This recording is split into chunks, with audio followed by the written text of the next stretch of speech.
So this book, The Intelligent Investor, explains how you can use the market to your advantage using the metaphor of Mr. Market. Imagine a guy called Mr. Market and he's bipolar. So when prices are going up, he will happily pay for more than what they're worth.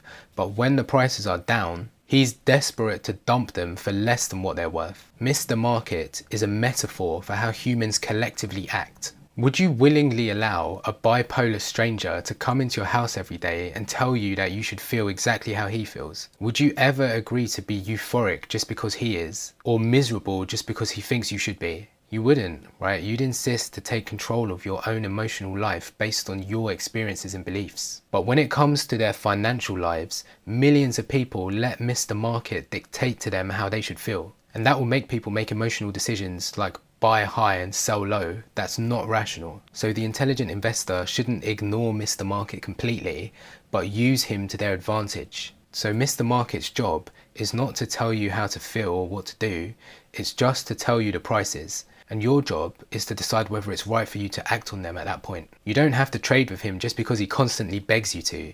And by refusing to let Mr. Market be your master, you transfer him to be your servant. When he's euphoric, prices are overvalued, and when he's depressed, prices are undervalued. This is exactly how the markets act. He is a human embodiment of the market.